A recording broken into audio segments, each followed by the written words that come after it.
नमस्कार मेरे प्यारे साथियों, एक बार फिर से आप सभी का स्वागत है, अभिनंदन है आपके अपने YouTube चैनल शाक्या जी जीके क्लासेस पर। फ्रेंड्स, जैसा कि आप सभी को पता, हम अग्निवीर भर्ती 2024 की तैयारी कर रहे हैं दोस्तों। हमने कितने 14 मॉडल पेपर सॉल्व कर लिए। आज हमारा ये 15वां मॉडल पेपर है दोस्तों। जी हाँ दोस्तों, अग्निवीर भर्ती का आज ये 15वां मॉडल पेपर। जिन्होंने अभी तक नहीं देखे, जल्दी से जाए, वीडियो के डिस्क्रिप्शन में प्लेलिस्ट का लिंक दिया हुआ, आप लोग कंटिन्यू वॉच कर लें। जो बच्चे कहते हैं ना गुरुजी अभी तक हमने पढ़ाई नहीं करी अच्छे से, भाई जिसने अभी तक पढ़ाई नहीं करी है वो एक बार इन मॉडल पेपर को भी एग्जाम से पहले देखकर चले जाते हैं, वो भी अपना स्कोर बहुत अच्छा करके आएंगे दोस्तों। ठीक है, बहुत सारे क्वेश्चन देखने को मिल जाएंगे दोस्तों। ठीक है, तो आप कंटिन्यू वॉच करें।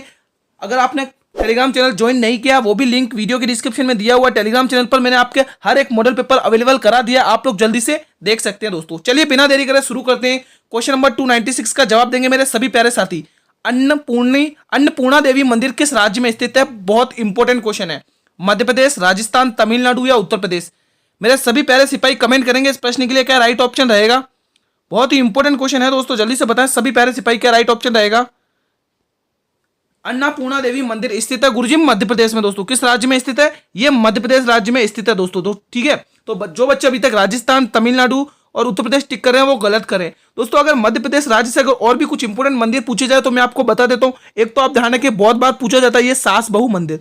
ये सास बहू मंदिर भी दोस्तों आपके मध्य प्रदेश में ही स्थित है, सास बहू मंदिर। ठीक है, मैं थ्योरी पूरी नहीं पढ़ा रहा हूं दोस्तों, वही इंपोर्टेंट फैक्ट बता जो आपके एग्जाम में पूछे जाते हैं दोस्तों। ठीक है, महाकालेश्वर मंदिर भी यहीं पर मध्य प्रदेश में है। महाकालेश्वर मंदिर भी मध्य प्रदेश में ही है। 64 योगिनी मंदिर भी मध्य प्रदेश में ही है। 64 योगिनी मंदिर भी यहीं पर है। 64 योगिनी मंदिर भी यहीं पर है। ठीक है, तो अन्नपूर्णा देवी मंदिर, सास बहू मंदिर, महाकालेश्वर मंदिर, 64 योगिनी मंदिर, ये सभी के सभी। और एक और बहुत इंपॉर्टेंट पूछा जाता है वो है ओंकारेश्वर मंदिर दोस्तों। ओंकारेश्वर मंदिर तो बहुत बार पूछा जाता है। ओंकारेश्वर मंदिर, ठीक है, ओंकारेश्वर मंदिर। तो ये 5 प्रमुख मंदिर मध्य प्रदेश के। अगर एक भी मंदिर पूछा, इनसे पूछा तो एक भी बाहर नहीं जाएगा, ये मेरी गारंटी है दोस्तों। ठीक है, चलिए नेक्स्ट क्वेश्चन नंबर 297। लोहे में जंग लगना कौन सा परिवर्तन है? विद्युत रासायनिक परिवर्तन, भौतिक परिवर्तन या बायोकेमिकल परिवर्तन? बहुत ही इंपॉर्टेंट प्यारा सा क्वेश्चन है, मेरे सभी सिपाही कमेंट करेंगे। बहुत ही इंपॉर्टेंट है, जल्दी से बताएं भाई। जिन्होंने अभी तक तैयारी नहीं करी है वो एक बार इन मॉडल पेपर को जरूर देखकर जाइएगा। एग्जाम में बहुत कम दिन बचे हुए, अब तो 19 दिन बचे हुए हैं दोस्तों। आपको मेहनत अच्छे से करना है तो सिलेक्शन लेना पड़ेगा। अगर आपको सिलेक्शन लेना है तो मेहनत करनी पड़ेगी दोस्तों। आप लोग मुझसे डेली जुड़िए, मैं डेली 8 PM पर आपके लिए क्लास लेके आता हूँ। आपको कुछ नहीं करना, डेली बेसिस पर मुझसे जुड़ना है दोस्तों। हर एक क्लास के अंदर इंपॉर्टेंट क्वेश्चन, एग्जाम के पैटर्न के अनुसार क्वेश्चंस लेके आ रहा हूं। जितनी कोशिश हो रही है उतने अच्छे से अच्छा कंटेंट प्रोवाइड करने की कोशिश कर रहा हूं आप लोगों के लिए। सिर्फ आप लोग मेहनत करते रहिए। बिल्कुल बी ऑप्शन को टिक करेंगे, ये रासायनिक परिवर्तन है। लोहे में जंग लगना क्या है भाई? रासायनिक परिवर्तन है दोस्तों। तो अभी तक जो ए ऑप्शन, सी ऑप्शन और डी ऑप्शन को टिक कर रहे हैं वो स्टूडेंट गलत टिक कर रहे हैं, बी ऑप्शन वाले बिल्कुल सही है। चलिए नेक्स्ट प्रश्न, बहुत ही प्यारा सा क्वेश्चन है दोस्तों, मैथ्स का क्वेश्चन है। तो जब भी मैं मैथ्स से क्वेश्चन कराता हूं दोस्तों, आप सभी को पता है गुरुजी ट्रिक से कराते हैं। किससे? ट्रिक से दोस्तों। इतनी इंपॉर्टेंट इजी ट्रिक्स बताऊंगा, आपके एक बार में ही दिमाग में बैठ जाएगी। बताइए इस प्रश्न के लिए, पहले आप लोग क्वेश्चन पढ़ें। एक दुकानदार किसी सामान का अंकित मूल्य क्रय मूल्य से 35% बढ़ाकर, यह लाइन इंपॉर्टेंट है, 35% बढ़ाकर लिखता है, तो 8% लाभ कमाने के लिए उसे कितने प्रतिशत की छूट? यह छूट दोस्तों इंपॉर्टेंट है, ध्यान रखिएगा।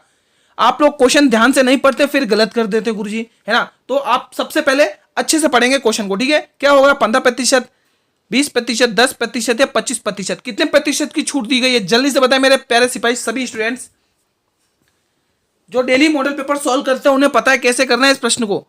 बहुत ही इंपॉर्टेंट क्वेश्चन है, कैसे करेंगे देखिए। तो एक तरफ लिखना आपको क्रय मूल्य, दूसरी तरफ लिखना आपको विक्रय मूल्य और तीसरी तरफ लिखना आपको अंकित मूल्य। ठीक है, इंपॉर्टेंट क्वेश्चन है, ध्यान से समझिएगा दोस्तों। तो पहले क्वेश्चन क्या बोल रहा है? एक दुकानदार किसी सामान का अंकित मूल्य क्रय मूल्य से 35% बढ़ाकर किससे? क्रय मूल्य से। तो अगर क्रय मूल्य अगर आपका 100 रुपए है, क्रय मूल्य अगर 100 रुपए है, तो वो क्या कह रहा है? 35% बढ़ा रहा है क्रय मूल्य से, तो कितना हो गया अंकित मूल्य? सभी सेटिस्फाई है कि नहीं? बताइए, हुआ कि नहीं हुआ? ठीक है, आगे देखिए, आगे क्या बोल रहा है? 8% का लाभ कमाने के लिए। वो क्या बोल रहा है? 8% का लाभ कमाने के लिए। भाई 135 का मत निकाल देना, 8% यही गलत हो जाएगा। हाँ, लाभ और हानि हमेशा क्रय मूल्य पर निकलती है। तो 8% का लाभ कमाने के लिए यानी 108 रुपए में। ठीक है, अब कमाने के लिए कितने प्रतिशत की छूट दी जाए, ये इंपॉर्टेंट है। छूट बोल रहा है तो यहां पर कितने की छूट दी गई है गुरुजी? 135 में से हम 108 माइनस करेंगे तो हमारे पास कितने का आंसर आएगा? करिए, 7 बचेगा, ठीक है। 9 में से 3 घटाइए, कितना बचेगा, मतलब कि ओवरऑल आपके 27 बच रहा है। कितना बच रहा है, 27, ठीक है। कितना बचना है दोस्तों, 27 बच रहा है ओवरऑल, ठीक है। तो यहाँ पर छूट कितने की गई, 27 की दी गई है। ये 27 की छूट किस पे दी गई गुरुजी, 135 पर दी है। जो भी 100 पर निकालेगा उसके गलत हो जाएगा भाई, यहीं पर समझने की वो है। ये बहुत ही इंपॉर्टेंट क्वेश्चन है दोस्तों, ध्यान रखिएगा, ठीक है। तो 100 पर कितने की होगी, देखिए। तो आप सभी को पता है गुरुजी 27 से कम 27, 27 पंचे 135, और 5 को जब हम 100 से भाग करते हैं गुरुजी तो हमारे पास जवाब आता है 20% की छूट दी गई है। कितना प्यारा क्वेश्चन था और हमने कितने इजी तरीके से सॉल्व किया है भाई। क्लास के अंत तक बने रहेंगे, इसी प्रकार से आपको क्वेश्चंस मिलते रहेंगे। बहुत ही शानदार ट्रिक से आपको बताऊंगा, किसी ने नहीं बताऊंगे, एक बार में दिमाग में बैठेगा, ये मेरी गारंटी है दोस्तों, ठीक है। मैथ्स के जो भी क्वेश्चन कराऊं मैं एक बार में ट्रिक बताऊंगा और एक बार में आपके दिमाग में बैठेंगे, ये मेरी गारंटी है। तो आप क्लास को पूरा अंत तक वॉच करें, बहुत प्यारे प्यारे क्वेश्चन लेके आऊं आप लोगों के लिए, ठीक है। जितना हो सके उतना अच्छे से अच्छे कंटेंट प्रोवाइड कराने की कोशिश कर रहा हूं मैं आपको, ठीक है। तो ये रीजनिंग का क्वेश्चन है नंबर सीरीज का। आप लोग कमेंट करें, मेरे सभी सिपाही कमेंट करेंगे कमेंट सेक्शन में। आप लोग रेस्पॉन्स किया करें दोस्तों, आपके रेस्पॉन्स से हमें मोटिवेशन मिलता है दोस्तों। तो एक बार जल्दी से कमेंट करेंगे मेरे सभी सिपाही, क्या रहेगा इस प्रश्न के लिए जवाब। तो एक बार तो मैं डिजिट ऐसे के ऐसे लिख देता हूं, थोड़ा गैप दे देके, ताकि हमें ईजी हो जाए सॉल्व करने में ना। चलिए 74 एंड 90, अब इसके आगे का नंबर हमें पूछ रहा है। तो सबसे पहले बिल्कुल इजी सीरीज है, स्लो सीरीज है, हम सबसे पहले डिफरेंस लेंगे। गुरुजी यहाँ पर 4 का डिफरेंस आ रहा है, और यहाँ पर कितने का, 6 और 2 8 का डिफरेंस आ रहा है। यहाँ पर देखें तो कितने का, 16 का डिफरेंस आ रहा है। तो अगला नंबर क्या आएगा, अगला नंबर क्या आएगा, 90 का। तो आपको ये नंबर जाने पहचाने लगे, ये देखो गुणा 2 हो रहा है, यहाँ पर भी गुणा 2 हो रहा है, तो हम यहाँ पर भी गुणा 2 करेंगे, यहाँ पर गुणा 2 करेंगे तो 32 आएगा। और 32 और 90 कितना होता है, 32 और 90 122 होता है गुरुजी। 122 किस ऑप्शन में, सी ऑप्शन में। इसी क्वेश्चन था, किसी भी स्टूडेंट को कोई दिक्कत नहीं है। अगर कोई दिक्कत हो, ये कमेंट सेक्शन बिल्कुल आप लोगों के लिए ही बनाया गया हुआ है। आप लोग यहां बेझिझक होकर कमेंट करेंगे मेरे सभी प्यारे सिपाही। चलिए नेक्स्ट क्वेश्चन। जो बच्चे चैनल पर पहली बार विजिट करें, मैं उनको टाइम बता देता हूं। डेली 8 PM हमारी क्लास का टाइम रहता है भाई, डेली 8 PM क्लास का टाइम रहता है। आप सभी को जुड़ना है, आप सभी को जुड़ना है दोस्तों, और जितना हो सके इस मॉडल पेपर को शेयर करिए। ये हमारे आज अग्निवीर भर्ती का 15वां मॉडल पेपर है दोस्तों। हम ऑलरेडी 14 मॉडल पेपर सॉल्व कर चुके हैं। जिन्होंने अभी तक नहीं देखे वो जल्दी से जाए, वीडियो के डिस्क्रिप्शन में प्लेलिस्ट का लिंक दिया हुआ है, आप कंटिन्यू वॉच कर लें। और ये मेरी गारंटी है दोस्तों, अगर आप ये 100% सभी मॉडल पेपर देखते हैं, क्वेश्चंस किस प्रकार से आ रहे हैं एग्जाम में, तो आपका सिलेक्शन पक्का होगा। आप संघर्ष करते रहिए दोस्तों, ठीक है। और हर एक मॉडल पेपर की पीडीएफ मैंने टेलीग्राम चैनल पर अवेलेबल करा दी है दोस्तों। जिन्होंने अभी तक टेलीग्राम चैनल को ज्वाइन नहीं किया, लिंक वीडियो के डिस्क्रिप्शन में दिया हुआ है, ज्वाइन कर लीजिए। चलिए इस प्रश्न का जवाब दें। निम्न में से कौन सा ग्रह सूर्य के सबसे दूर निकट है, सबसे दूर है दोस्तों, सबसे दूर स्थित है, कौन सा है, अरुण, शुक्र, बृहस्पति या वरुण। बहुत ही प्यारा सा क्वेश्चन है, मेरे सभी प्यारे सिपाही कमेंट करेंगे। बहुत ही प्यारा सा क्वेश्चन है, सबसे दूर कौन सा ग्रह है दोस्तों, बताइए दोस्तों। सूर्य से सबसे दूर ग्रह है वरुण ग्रह दोस्तों। ऑप्शन डी को मेरे सभी प्यारे सिपाही कमेंट करेंगे दोस्तों, ऑप्शन डी को लॉक करेंगे। तो किस किसने ऑप्शन डी को लॉक किया कमेंट करें। चलिए नेक्स्ट क्वेश्चन, क्वेश्चन नंबर 300। भाई बहुत ही प्यारा सा क्वेश्चन आ गया एक बार फिर से, बहुत ही प्यारा सा क्वेश्चन है, और मैं 100% बोल रहा हूं ये इंपॉर्टेंट है। और 100 में से 80% इस क्वेश्चन को गलत करेंगे दोस्तों, मैं 100% बोल रहा हूं दोस्तों। हम इसको भी ट्रिक से करेंगे, ट्रिक। हर एक मैथ्स के क्वेश्चंस में मैं ट्रिक्स बताऊंगा, और सीधे आपके दिमाग में नहीं बैठ जाए तो मेरा नाम नहीं दोस्तों, ध्यान रखना, ठीक है। राहुल, 3 वस्तु समान कीमत, ये इंपॉर्टेंट लाइन यहीं पर बता दी इन्होंने। समान कीमत यानी कि विक्रय मूल्य समान है, 20%, 20% लाभ पर, 10% हानि पर, और 25% की हानि के बाद उसको 120 रुपए की हानि हो रही है। तो प्रत्येक वस्तु का विक्रय मूल्य ज्ञात करना है। क्या बात है, बहुत ही प्यारा सा क्वेश्चन। जिस बच्चे को आता है वो पहले से इसका जवाब कमेंट करे। किस किस को आता है ये प्रश्न, बहुत ही प्यारा सा क्वेश्चन है, मेरे सभी सिपाही कमेंट करेंगे। भाई राहुल 3 वस्तुएं समान कीमत पर बेचता है। 3 में से पहली वस्तु को 20% लाभ पर बेचता है, दूसरी को 10% हानि पर, और तीसरी को 25% की हानि, और उसके बाद उसको 120 रुपए की हानि हो रही है। तो उसको प्रत्येक का विक्रय मूल्य जानना है। कैसे करेंगे इस प्रश्न के लिए, तो देखिए दोस्तों, हम थोड़ा छोटा छोटा लगेंगे क्योंकि स्पेस इसमें कम पड़ेगा, ठीक है। एक तरफ तो वही जैसे आप करते आ रहे हैं, एक तरफ तो आपको क्रय मूल्य लिखना है ना, एक तरफ तो आपको क्रय मूल्य लिखना है और दूसरी तरफ तो आपको विक्रय मूल्य लिखना है। यहां पर थोड़ा स्पेस देता हूं ताकि हमारे इजी हो जाए सॉल्व करने में। ये क्रय मूल्य और ये क्या हो गया, विक्रय मूल्य, ठीक है। ध्यान से समझिएगा क्वेश्चन को, ठीक है भाई। आपको फ्रैक्शन वैल्यू तो पता होनी चाहिए भाई, इतना तो आप पता करिए। देखो 20% की फ्रैक्शन वैल्यू मैं लिख देता हूं भाई, जिसको पता नहीं है। 20% की 1/5 होती है, 10% की फ्रैक्शन वैल्यू 1/10 होती है, 1/10 होती है, और 25% की फ्रैक्शन वैल्यू 1/4 होती है। 25% की फ्रैक्शन वैल्यू 1/4 होती है, ठीक है। अब देखिए क्वेश्चन क्या बोल रहा है, पहले तो उसको 20% का लाभ हो रहा है, लाभ हो रहा है, कहा ना, ये 5 से वैल्यू 6 हो रही है, यानी कि 5 से वैल्यू 6 हो रही है, 5 से वैल्यू 6 हो रही है, ठीक है। फिर 10% की हानि हो रही है, 10% की हानि का मतलब हानि हो रही है 10 से वैल्यू 1, यानी पहले वैल्यू 10 थी अब 9 रुपए हो गई क्योंकि हानि हुई है ना, ठीक है। उसके बाद 25% की वापिस हानि हुई है, 1/4 है तो 4 से वैल्यू 3 हुई है, 4 से वैल्यू 3 हुई है, ठीक है। अब उसने 4 से वैल्यू 3 हुई, अब उसने क्या बोला है, उसने बोला है कि तीनों के विक्रय मूल्य समान है। क्या विक्रय मूल्य यहां समान दिख रहे हैं क्या आपको? क्या यहां पर ये विक्रय मूल्य समान दिख रहे हैं? नहीं। तो इनको समान करने के लिए सबसे पहले 6, 3 और 9 का एलसीएम लेंगे, 6, 9 और 3 का एलसीएम लेंगे, 6, 9 और 3 का एलसीएम लेंगे, तीनों का एलसीएम आएगा 18। क्या आएगा? 18। तो 18 किस प्रकार से बनाया जाए? गुरुजी यहां पर 6 से गुणा करेंगे, गुरुजी यहां पर 2 से गुणा करेंगे और यहां पर 3 से गुणा करेंगे। जितना यहां गुणा किया उतना ही यहां गुणा करना है, यहां पर भी उतना ही गुणा करना है और यहां पर 6 का गुणा करना है। अब देखिए 5 तिया 15, 10 दूनी 20 और 6 चौके 24, ठीक है। और यहां पर कितना बन रहा है? यहां पर बन रहा है 6 तिया 18, 9 दूनी 18 और 6 तिया 18। देखो अब ये विक्रय मूल्य समान हो गया ना, बिल्कुल ठीक है। अब ये 18 18 18 कितना हो गया? 54 हो गया। कितना हो गया? मैं थोड़े ब्लैक पेन से सही से लिख देता हूं, ये थोड़ा ज्यादा डार्क हो गया है, ठीक है। इनका ये कितना हो गया? 54 हो गया। कितना हो गया भाई? 54 हो गया, 54 है ना, 54। और ये कितना हो गया? 20 और 20 40, यानी कि 15 59 हो गया। कितना हो गया? 59। अब आप यहां पर देखिए, उसने क्या बोला है? यहां पर हानि कितने की हो रही है? यहां पर हानि 5 रुपए की हो रही है भाई। यहां पर हानि कितनी हो रही है? 5 रुपए की हानि हो रही है। 5 रुपए की वैल्यू क्वेश्चन ने कितनी दी है? 120 रुपए की। भाई क्वेश्चन ने 120 रुपए की हानि दी है। अगर यहां पर देखा जाए लगभग 24 गुना हो रहा है। कितना गुना हो रहा है? 24 गुना हो रहा है। कितना? 24 गुना। हमें उसने क्या पूछा? विक्रय मूल्य बताइए। विक्रय मूल्य कितना? 18 है, तो 18 को 24 से गुणा करिए, 18 को 24 से गुणा करिए। मैं यहां पर कर दे रहा हूं 24 गुणा 18, 24 गुणा 18 आप करेंगे तो आपके पास जवाब आएगा 432 रुपए। इजी क्वेश्चन था, सभी बच्चों ने कर दिया होगा। बहुत ही इंपॉर्टेंट क्वेश्चन था, कुछ नहीं करना दोस्तों, सभी के विक्रय मूल्य समान कर लेना और कुछ नहीं है इसमें। मेन खेल समान करना है विक्रय मूल्य, है ना, क्योंकि विक्रय मूल्य समान नहीं है। क्वेश्चन ने क्या बोला है कि उन तीनों वस्तुओं को समान कीमत पर बेच रहा है। बाकी फ्रैक्शन वैल्यू तो आपको पता ही होगी। अब किसी को भी इस क्वेश्चन में डाउट हो तो ये कमेंट सेक्शन आप लोगों के लिए, आप लोग यहां बेझिझक होकर कमेंट करिए, अपने कमेंट ड्रॉप करिए, आपके रिप्लाई मिल जाएंगे अगर किसी से भी डाउट हो इस क्वेश्चन में, ठीक है। चलिए नेक्स्ट क्वेश्चन, बहुत ही प्यारा सा क्वेश्चन था, मजा आ गया, ठीक है। ये भी तो हमने कर लिया, 301 कर लिया हमने, ठीक है। चलिए 302 का जवाब दीजिए। हीराकुंड बांध परियोजना किस नदी पर अवस्थित है? बहुत ही प्यारा सा क्वेश्चन है।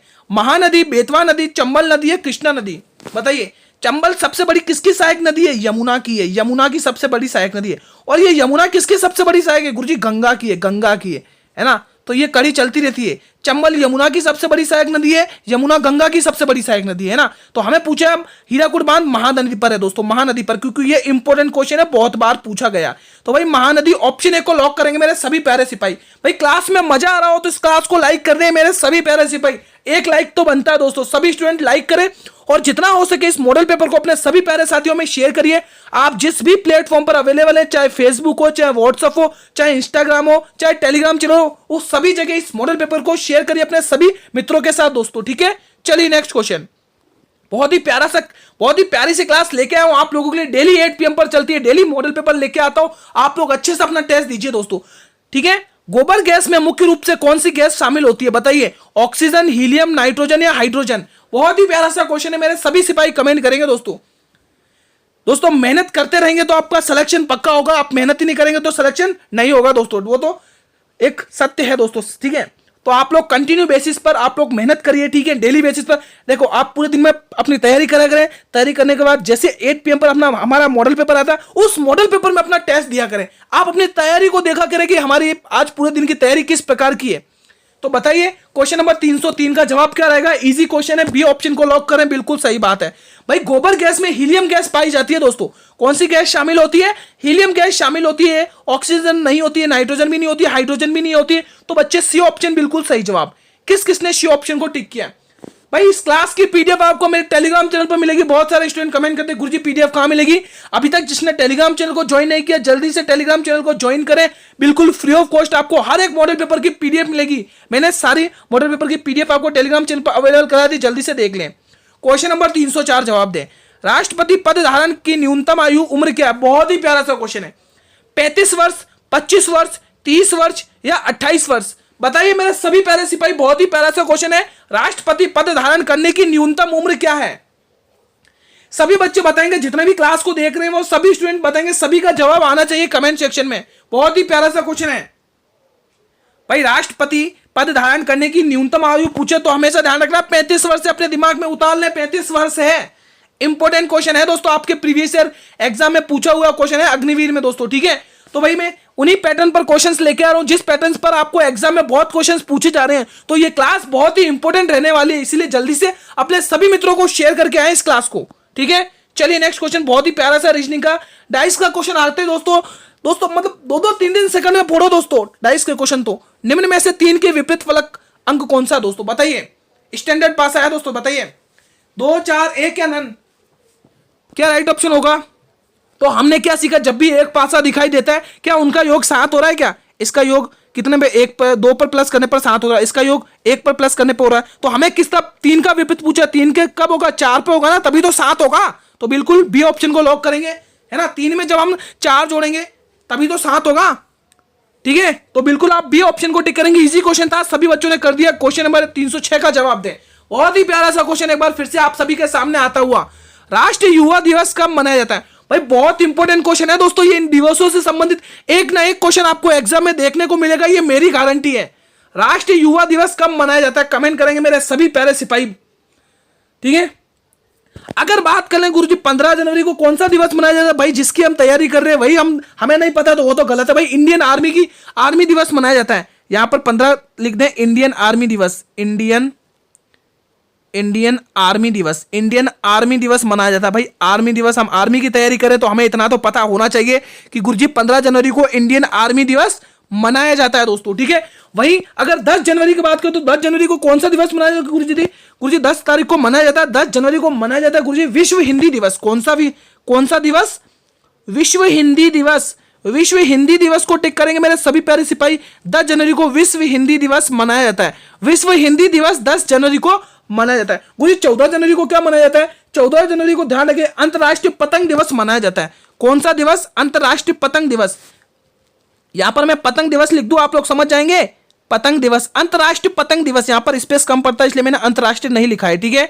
और अब बचा क्या, राष्ट्रीय युवा दिवस 12 जनवरी को मनाया जाता है। किस जनवरी को मनाया जाता है भाई, 12 जनवरी को मनाया जाता है। ये कुछ इंपोर्टेंट दिवस हैं जो इनमें से एक ना एक क्वेश्चन आपको एग्जाम में देखने को मिलेगा, ये मेरी गारंटी है दोस्तों। चलिए नेक्स्ट क्वेश्चन नंबर 307 का जवाब दे। निम्न में से ग्रैमी पुरस्कार के क्षेत्र में दिया जाता है, बहुत ही प्यारा सा क्वेश्चन है।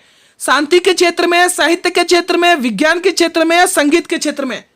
भाई नोबेल पुरस्कार दिया जाता है गुरुजी शांति के क्षेत्र में, सभी को पता है भाई, ठीक है। ग्रैमी पुरस्कार दिया जाता है संगीत के क्षेत्र में दोस्तों। बहुत ही प्यारा सा क्वेश्चन था। डी ऑप्शन को लॉक करेंगे मेरे सभी प्यारे सिपाही।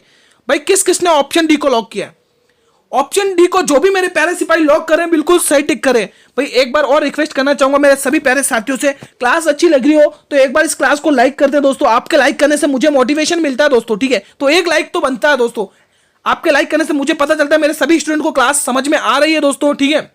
और हाँ, जो भी चैनल पर पहली बार विजिट कर रहे हैं वो एक बार चैनल को भी कर ले सब्सक्राइब, ताकि मैं जब भी क्लास लेके आऊं यूट्यूब पर तो यूट्यूब सबसे पहले नोटिफिकेशन आप लोगों को ही भेजेगा दोस्तों। इसलिए जल्दी से मेरे सभी प्यारे सिपाही क्लास को लाइक कर देंगे और चैनल को सब्सक्राइब कर लेंगे। देखिए क्वेश्चन क्या बोल रहा है, प्रियदर्शिका निम्न में से किसकी पुस्तक है। इंपोर्टेंट क्वेश्चन पर मार्क कर दें भाई, इंपोर्टेंट क्वेश्चन है। इन पुस्तकों से संबंधित ये किसके लेखक है, ये क्वेश्चन 100% एग्जाम में आएगा, ये मेरी गारंटी है।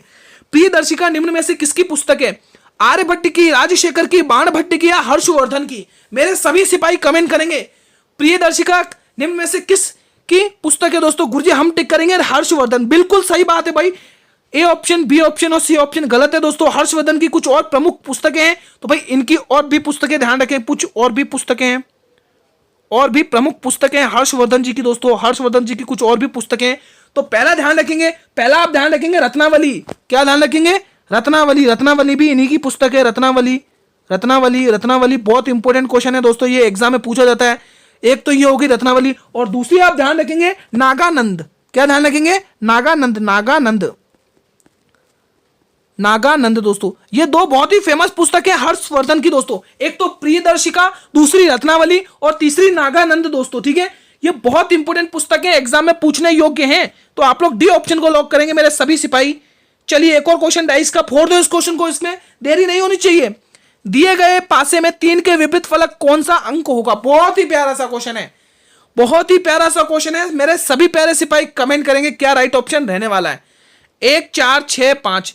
भाई जो डेली मॉडल पेपर सॉल्व करते हैं उनके सामने तो कुछ नहीं है, एक एक सेकंड में आंसर फोड़ेंगे भाई, एक एक सेकंड में आंसर फोड़ेंगे जो डेली बेसिस पर मॉडल पेपर सॉल्व करते हैं। हमने क्या सीखा? हमने यह सीखा गुरुजी, अगर किसी भी अगर दो पासे में अगर हमें दो समान दिख जाते हैं, देखो ये एक दूसरे दो समान दिख रहे हैं, तो जो बचे हुए वही आपस में एक दूसरे के विपरीत हो जाएंगे। हमें क्वेश्चन ने पूछा है 3 का विपरीत, तो भाई 3 का विपरीत आपके सामने आएगा 4। कितना इजी क्वेश्चन था। हमने यही सीखा ना डाइस में, अगर दो डाइस में दो समान दिख रहे हैं तो जो बचे हुए वो एक दूसरे के विपरीत हो जाएंगे, तो वही होगा। 3 के विपरीत कौन सा दिख रहा है आपको? 3 के विपरीत 4 हो जाएगा, क्योंकि देखो यहां पर 5 के विपरीत 5 है, 2 के विपरीत 2 है, ठीक है। तो 2 बार समान दिख रहे हैं तो बचे हुए एक दूसरे के विपरीत हो जाएंगे। सभी को समझ में आया? जिसको समझ में ना आया वो ये कमेंट सेक्शन आप लोगों के लिए बनाया हुआ है, आप लोग यहां बेझिझक होकर कमेंट करेंगे मेरे सभी प्यारे सिपाही। चलिए नेक्स्ट क्वेश्चन। अब आया बहुत ही शानदार सा और प्यारा सा क्वेश्चन। यह आपके प्रीवियस ईयर का क्वेश्चन, आप पेपर देख सकते हैं, बहुत ही प्यारा सा क्वेश्चन है दोस्तों। इस क्वेश्चन को इतने इजी ट्रिक से करूंगा ना, आपने सोचा भी नहीं होगा। इतना इजी ट्रिक से बताऊंगा दोस्तों, इतना इजी ट्रिक से। हर एक मैथ्स का क्वेश्चन मैं आपको इजी ट्रिक से बता रहा हूं, आपके भेजे में ना दिमाग में बैठ जाए तो मेरा नाम नहीं दोस्तों, आपके एक बार में ही दिमाग में बैठेगा। 5 से 9, 3 से 5, 7 से 21 या 7 से 15, ये 4 अनुपात दे रखे। आप लोग बताइए दोस्तों ए और सी का अनुपात क्या होगा? भाई जिसको आता कमेंट करें, जिसको नहीं आता वो इजी ट्रिक से देखे। पहले हम लिखेंगे गुरुजी ए, दूसरी तरफ लिखेंगे गुरुजी बी, और तीसरी तरफ लिखेंगे सी। हमें क्वेश्चन में पहले क्या बोला है? ए और बी का अनुपात 7, 9 दे रखा है। ए और बी का गुरुजी, ए और बी यहां पर है, यानी 7 ये 9 ये। आगे बढ़िए गुरुजी, हमें बी और सी का अनुपात दे रखा है 5 और 7। बी और सी का अनुपात दे रखा है 5 और 7। अब हमें गुरुजी ए और सी का पूछा है, तो हम कैसे करेंगे? ध्यान से देखिए क्या ट्रिक है। देखो यहां पर 9 है तो 9 को आगे शिफ्ट करेंगे, 9 आ जाएगा। यहां पर 9, ठीक है। यहां पर 5 है, 5 को आगे शिफ्ट करेंगे, 5 बन जाएगा। 7 पंचे 35, 9 पंचे 45 और 7 नम 63।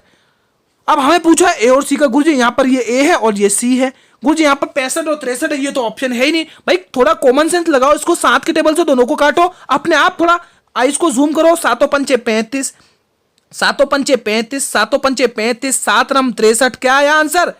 5, 9। गुरुजी क्या आंसर है? 5, 9 अनुपात है, 5 और 9। 5 और 9 किस ऑप्शन में दिख रहा है? गुरुजी 5 और 9 पहले ही ऑप्शन में दिख रहा है। कितना इजी ट्रिक से करा है भाई, मजा आ गया इस क्वेश्चन को सॉल्व करने में। सभी को समझ में आया?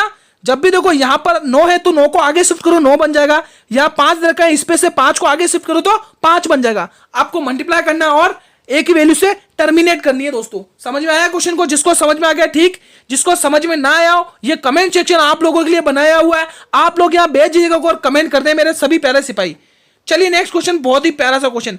311वां, मानव शरीर में सबसे लंबी हड्डी कौन सी होती है बताइए? बहुत ही इजी क्वेश्चन है, इंपॉर्टेंट है, कोई भी गलत नहीं करेगा। आपके प्रीवियस ईयर एग्जाम में ये पूछा गया क्वेश्चन है। ह्यूमरस, फीमर, अस्थिमज्जा, कमर की हड्डी। मेरे सभी प्यारे सिपाही कमेंट करेंगे। बहुत ही प्यारा सा क्वेश्चन आपके सामने आता हुआ, सभी बच्चों का आंसर आना चाहिए भाई। इजी क्वेश्चन है, इस क्वेश्चन में तो कोई गलत नहीं करेगा भाई, सभी को आनी चाहिए। फीमर है भाई, सबसे बड़ी हड्डी है। मानव शरीर की सबसे बड़ी हड्डी कौन सी? भाई फीमर हड्डी, बी ऑप्शन को लॉक करेंगे। चलिए दोस्तों, अब आता हुआ है बहुत ही शानदार सा क्वेश्चन, बहुत ही शानदार और इंपॉर्टेंट। इसको भी हम कैसे करेंगे गुरुजी? आपने बताया इसको भी हम ट्रिक से करेंगे, ट्रिक बहुत ही शानदार ट्रिक से।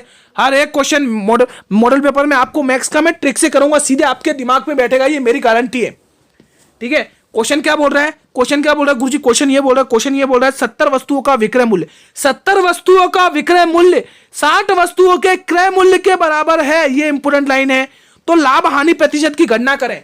भाई बहुत ही इंपोर्टेंट क्वेश्चन है। 8.25% का लाभ, 16.67% का लाभ, 14.28% की हानि या 8.25% की हानि। सभी प्यारे सिपाही कमेंट करेंगे। बहुत ही इंपॉर्टेंट क्वेश्चन है गुरुजी। 70 वस्तुओं का विक्रय मूल्य यानी 70 एसपी, एसपी का मतलब होता है विक्रय मूल्य, सेलिंग प्राइस है ना। 70 वस्तुओं का विक्रय मूल्य यानी सेलिंग प्राइस किसके बराबर है गुरुजी? 60% के, 60 वस्तुओं के कॉस्ट प्राइस यानी कि क्रय मूल्य के। मतलब कि 70 वस्तुओं का विक्रय मूल्य, 70 वस्तुओं का विक्रय मूल्य 60 वस्तुओं के क्रय मूल्य के बराबर है, 7 वस्तुओं के क्रय मूल्य के बराबर है। समझ में आया? चलिए कॉस्ट प्राइस और यानी कि क्रय मूल्य और विक्रय मूल्य का अनुपात बताइए क्या बना। अब नया अनुपात क्या बन रहा है यहाँ पे देखिए। अब यहां पर आपके 60 जो एसपी है ना, सेल विक्रय मूल्य, ये किसके बराबर है? कॉस्ट प्राइस के बराबर है। तो आपके दोस्तों कॉस्ट प्राइस यहां पर आपके दोस्तों क्रय मूल्य कितना हो गया? यहां पर देखो क्रय मूल्य गुरुजी यहां पर 70 है, यहां पर क्रय मूल्य कितना 70 है और विक्रय मूल्य कितना हो गया? 60 हो गया। यहां पर अनुपात देखिए, अनुपात बनाइए। यहां पर क्या करेंगे आप? क्या करेंगे, 0 से 0 टर्मिनेट करिए, एक का लाभ हो रहा है, एक का लाभ हो रहा है किसके ऊपर, 7 पे, तो 100 का कितना आएगा, यानी 100/7। 100/7 का प्रतिशत का मतलब क्या होता है, 14.28% की हानि। आप करके डिवाइड देख लीजिए, आप 7 को 100 से डिवाइड करेंगे, आपके पास जवाब आएगा 14.28% की हानि हुई है। मजा आया कि नहीं आया इस क्वेश्चन को सॉल्व करने पे? मजा आ गया हो तो एक लाइक कर दे भाई। आप लोग कमेंट किया करें कि गुरुजी बहुत ही इंपॉर्टेंट क्वेश्चन था, मजा आ गया सॉल्व करने में। कमेंट किया करें दोस्तों, आपके रेस्पॉन्स से मुझे पता चलता है कि मेरे सभी स्टूडेंट को समझ में आ रहा है या नहीं आ रहा है। तो आप लोग रेस्पॉन्स किया करें आपके कमेंट सेक्शन में। चलिए नेक्स्ट क्वेश्चन, बहुत ही प्यारा सा, एक बार फिर से। एक लड़के की ओर इशारा करते हुए वीना ने कहा, वो मेरे दादा के इकलौते बेटे का बेटा है। तो वो लड़का वीना से किस प्रकार संबंधित है? भाई, भाई, भतीजा, चचेरा भाई या चाचा। क्या हम इसको ओरली सॉल्व कर सकते हैं दोस्तों? क्या हम इस क्वेश्चन को ओरली सॉल्व कर सकते हैं? देखिए, एक लड़के ने एक लड़के की ओर इशारा करते हुए वीना बोल रही है, वीना एक लड़के को बोल रही है। वीना किसको बोल रही है? वीना एक लड़के को क्या बोल रही है कि वो मेरे दादा, भाई दादा के इकलौते बेटे यानी कि वीना के पापा के एक बेटा है। तो भाई पापा के बेटा है तो मेरा भाई होगा ना। तो बिल्कुल आप लोग भाई को ऑप्शन टिक करेंगे। समझ में आया? नहीं समझ में आया? चलिए प्रैक्टिकल करके देख लेते हैं। एक लड़के की ओर इशारा, यहां वीना है, अब देखिए यहां पे वीना को मैंने वी से डिनोट किया, ठीक है। अब वीना ने कहा वो मेरे दादा, यहां मेरे दादा के इकलौते बेटे कब होंगे? भाई यहां पर मेरे पिता हैं, बेटे है ना, दादा के इकलौते बेटे होंगे ना भाई, यहां मेरे दादा हो गए। अब देखिए यहां मेरे दादा और दादा के इकलौते बेटे का बेटा है, दादा के इकलौते बेटे का एक बेटा है। अब देखिए वीना के पिताजी के पिता दादा हुए, तो वीना का ये कौन हुआ? भाई हुआ। बिल्कुल बी ए ऑप्शन को टिक करेंगे मेरे सभी प्यारे सिपाही। इजी था क्वेश्चन, कोई दिक्कत नहीं थी। चलिए नेक्स्ट क्वेश्चन, एक और इजी सा क्वेश्चन, बहुत ही प्यारा सा, सभी प्यारे सिपाही कमेंट करेंगे। राज्यों में राज्यपाल की नियुक्ति कौन करता? भाई बहुत ही प्यारा सा इंपॉर्टेंट क्वेश्चन है, आपके प्रीवियस ईयर एग्जाम में यह पूछा हुआ क्वेश्चन है। प्रधानमंत्री, मुख्यमंत्री, राष्ट्रपति या उपराष्ट्रपति? मेरे सभी प्यारे सिपाही कमेंट करेंगे इस प्रश्न के लिए क्या राइट ऑप्शन रहेगा। राज्यों में राज्यपाल की नियुक्ति कौन करता है? प्रधानमंत्री, मुख्यमंत्री, राष्ट्रपति या उपराष्ट्रपति? मेरे सभी प्यारे सिपाही कमेंट करेंगे। हर एक क्वेश्चन इंपॉर्टेंट रहता है आपके एग्जाम के लिए, तो आप कमेंट किया करें। कौन करता है भाई राज्यों में राज्यपालों की नियुक्ति?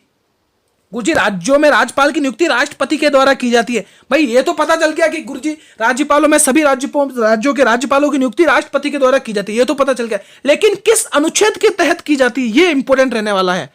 किस अनुच्छेद के तहत? चलिए यहाँ पे अनुच्छेद लिख लीजिए, सभी को पता होना चाहिए भाई, अनुच्छेद पता होना चाहिए सभी को। गुरुजी सभी को अनुच्छेद पता होना चाहिए कि 157 अनुच्छेद में ये नियुक्ति करते हैं राष्ट्रपति जी, किसकी? राज्यपाल की। समझ में आया? अब कमेंट करके भी बता दें वर्तमान में हमारे राष्ट्रपति कौन है। भाई ये क्वेश्चन तो बताना चाहिए, आप सभी को कमेंट करके बताएंगे सभी मेरे प्यारे सिपाही। चलिए नेक्स्ट और अंतिम प्रश्न, बहुत ही प्यारा सा। सामान्य प्रोटीन में अम्लों की संख्या कितनी होती है? मेरे सभी प्यारे सिपाही बताएंगे। 21, 25, 20 या 25? दोस्तों यहाँ पे 25 दो बार रिपीट हो गया है, तो आप लोग यहाँ पर 10 कर लें भले ही, ठीक है, 10 कर लें, ठीक है। तो बताइए 21, 25, 20 या 10? सामान्य प्रोटीन में अम्लों की अमीनो अम्ल, कौन सा एसिड बोला है इन्होंने? कौन सा एसिड बोला? अमीनो एसिड बोला है। अमीनो अम्ल की बात करी जा रही है। अमीनो अम्ल की जो भी मतलब प्रोटीन होता है, नॉर्मली प्रोटीन होता है, उसमें उसके अंदर एमिनो एसिड की संख्या कितनी होती है ना, कितने नंबर होते हैं एमिनो एसिड के ना? तो बताइए भाई, इजी क्वेश्चन है, सभी बच्चों को आना चाहिए। गुरुजी 20 होती हैं। 20 कितने होते हैं भाई? 20 होते हैं, यानी कि सी ऑप्शन को लॉक करेंगे मेरे सभी प्यारे सिपाही। आज की क्लास को मित्रों, आज के मॉडल पेपर को हम यहीं पर समाप्त करते हैं। अगर आपको इस मॉडल पेपर के अंदर किसी भी क्वेश्चन से किसी भी प्रकार का कोई डाउट हो तो ये बिल्कुल कमेंट सेक्शन आप लोगों के लिए बनाया हुआ है।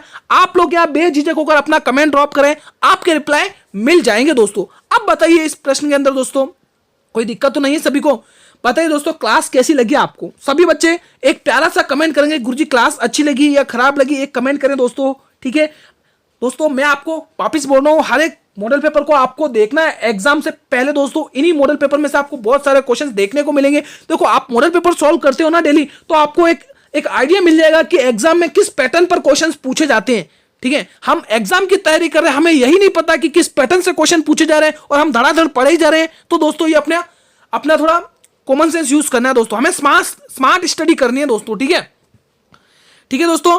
अगर आपको ये क्लास अच्छी लगी हो तो एक बार सभी क्लास को कर देंगे लाइक, सभी प्यारे सिपाही कमेंट कर देंगे कि क्लास कैसी लगी, लाइक करेंगे और क्लास को अपने सभी मित्रों में शेयर करके आएंगे। भाई शेयर जरूर करा करें अपने सभी प्यारे साथियों के साथ, चाहे फेसबुक हो, चाहे इंस्टाग्राम हो, चाहे टेलीग्राम हो, चाहे चाहे आपके दोस्तों कोई भी प्लेटफॉर्म पर जिस भी अवेलेबल है उस पर आप शेयर करें मॉडल पेपर को, ठीक है। चैनल पर भी पहली बार विजिट कर रहे हो तो चैनल को भी कर लें सब्सक्राइब और बेल नोटिफिकेशन को भी प्रेस कर दें, ताकि जब भी क्लास लेके आऊं यूट्यूब सबसे पहले नोटिफिकेशन आप लोगों को ही भेजे। बहुत सारे स्टूडेंट कमेंट करते गुरुजी पीडीएफ कहां मिलेगी। जी हाँ दोस्तों, बिल्कुल फ्री ऑफ कॉस्ट पीडीएफ मिलेगी आपको मेरा टेलीग्राम चैनल पर। जिसने टेलीग्राम चैनल ज्वाइन नहीं किया, लिंक वीडियो के डिस्क्रिप्शन में दिया हुआ है, टेलीग्राम चैनल को ज्वाइन करें।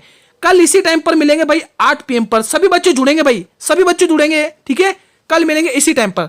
तब तक के लिए मेरे सभी प्यारे सिपाहियों को धन्यवाद। जय हिंद, जय भारत, वंदे मातरम।